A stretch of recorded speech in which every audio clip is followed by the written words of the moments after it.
வணக்கம். கன்னியாகுமரி மாவட்டம் உட்பட தமிழக கனிம வளங்களை வெட்டி தொடர்ச்சியாக டாரஸ் லாரிகள் அதிகனரக வாகனங்களில் கேரளாவுக்கு கடத்தி கொண்டு போயிட்டு இருக்காங்க. இதை எதிர்த்து பல கட்ட போராட்டங்கள், ஏறத்தாழ 37 கட்ட போராட்டங்கள் நாம் தமிழர் கட்சி சார்பாக முன்னெடுத்த பின்பும் இந்த அரசு அதுக்கு செவிசாய்த்து அந்த கனிம வள கொள்ளையை தடுப்பதற்கான முயற்சியில் ஈடுபடவில்லை.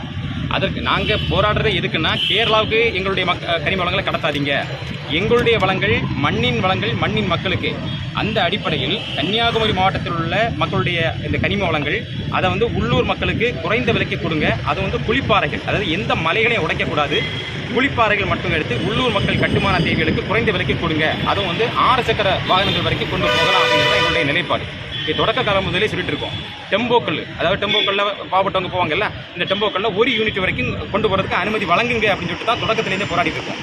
ஆனால் இந்த அரசு என்ன செய்யுது அப்படின்னா, இதுக்கு நேர் மாறாக டாரஸ் லாரிகளுக்கு அதிகனகர வாகனங்களில் கேரளாவுக்கு கொண்டு கடத்துறதுக்கு அனுமதி வழங்கிட்டு, அது தங்குதடை இல்லாமல் கொண்டு போகிறதுக்கு வழிவகை செய்துட்டு உள்ளூர் மக்கள் போகிறதா முழுக்க தடுக்கிறாங்க. இதை நாங்கள் வன்மையாக கண்டிக்கிறோம். பல முறை அரசுக்கு கோரிக்கை விடுத்தப்பறம் இது செவிசாக்கல. மீண்டும் இப்போ மாவட்ட ஆட்சியரை சந்தித்து நாங்கள் இந்த கோரிக்கை மனு வழங்கியுள்ளோம். அந்த உள்ளூர் கட்டுமான தேவைகளுக்கு, பாலம் கட்டுறதுக்கு, வீடு கட்டுறதுக்கு, இதுக்கு எல்லாத்துக்கும் டெம்போக்களில் 1 யூனிட் தான் கொண்டு போவாங்க. அந்த 1 யூனிட்டை எந்த தடையும் இல்லாத அனுமதிங்க.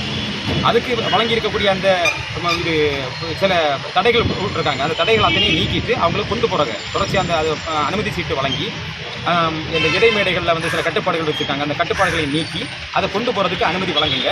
கேரளாவுக்கு டாரஸ் லாரிகளில் 10 சக்கரமும் அதற்கு மேற்பட்ட வாகனங்களில் எக்காரணம் கொண்டும் அனுமதி வழங்காதீங்க அப்படிங்கிறத எங்களுடைய கோரிக்கை. அந்த கோரிக்கையை முன்னெடுத்து டெம்போ ஓட்டுநர்கள் சார்பாகவும் நாம் தமிழர் கட்சியோட டெம்போ ஓட்டுநர்கள் சார்பாக என்னை மனு கொடுக்க வந்துள்ளோம். இதை அரசு உடனடியாக செவிசாய்த்து நடைமுறைப்படுத்த வேண்டும் என்பதுதான் என்னுடைய கோரிக்கை.